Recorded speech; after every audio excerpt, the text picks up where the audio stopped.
Assalamualaikum warahmatullahi wabarakatuh. Dalam mata perkuliahan Filsafat Pendidikan Matematika hari ini, saya akan menjelaskan materi tentang kalkulus dan kombinatorika.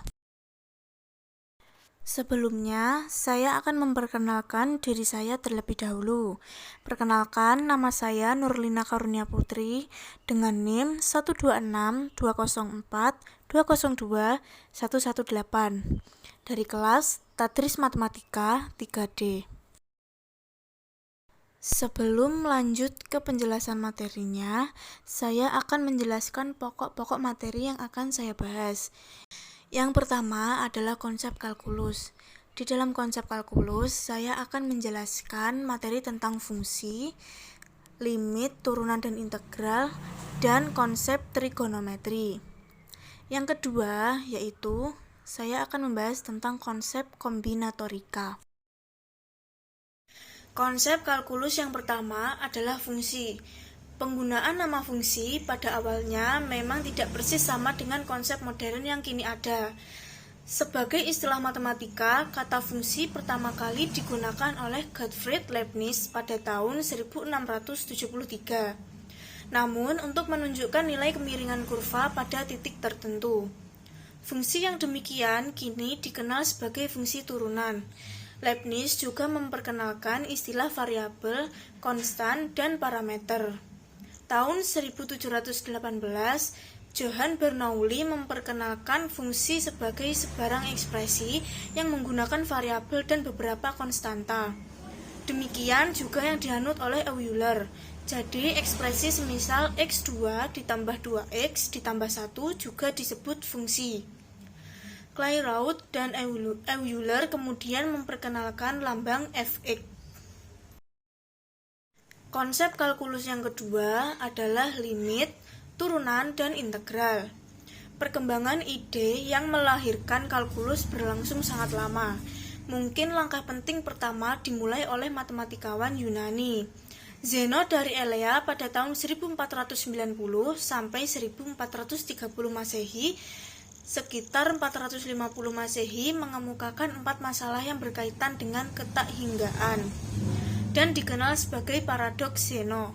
Masalah lain yang berkaitan dengan kalkulus adalah metode exhaustion atau metode melelahkan. Metode ini disebut demikian karena orang harus berpikir menghitung luas daerah dengan menghitung bagian demi bagian semakin kecil sehingga semakin mewakili daerah yang akan dihitung. Persoalan kedua yang penting adalah menghitung harga dengan cara luas poligon. Masalah integral lain yang dikerjakan Archimedes yaitu menghitung luas permukaan dan volume bola, kerucut, paraboloida, dan hiperboloida. Fermat pada tahun 1601 sampai 1665 menyelidiki tentang maksima dan minima, dengan menganggap hal itu terjadi bila kemiringan terhadap kurva sejajar dengan sumbu mendatar. Ini tentu saja bagian dari studi diferensial atau turunan. Konsep kalkulus yang terakhir adalah konsep trigonometri. Penggunaan fungsi trigonometri bermula sebagai hubungan antara matematika dan astronomi. Sehingga trigonometri mula-mula berkenaan dengan trigonometri bola atau spherical trigonometry. Bila diberikan sebuah lingkaran, maka masalahnya adalah mencari panjang tali busur atau chord di hadapan suatu sudut pusat. Untuk lingkaran satuan berjari-jari 1, maka panjang tali busur tersebut dengan sudut X diukur dengan 2. Tabel tali busur yang pertama dikenal dari Hipparchus tahun 1180 sampai 1125 Masehi. Sekitar 140 Masehi, tetapi bukunya sendiri telah hilang.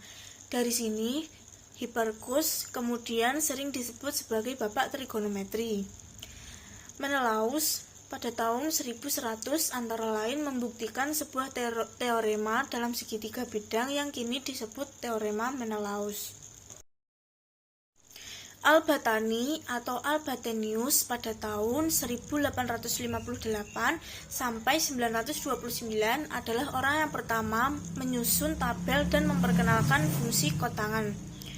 Abu al-Wafa dikenal sebagai yang pertama kali menggunakan fungsi tan dan menyusun tabel tan dan sin dengan interval 15. Menit pendefinisian modern dimulai dari karya Dirichlet tahun 1837 dan Lobachevsky pada tahun 1838 yang secara independen mendefinisikan istilah fungsi sebagai relasi di mana elemen pertama menentukan dengan tunggal elemen kedua.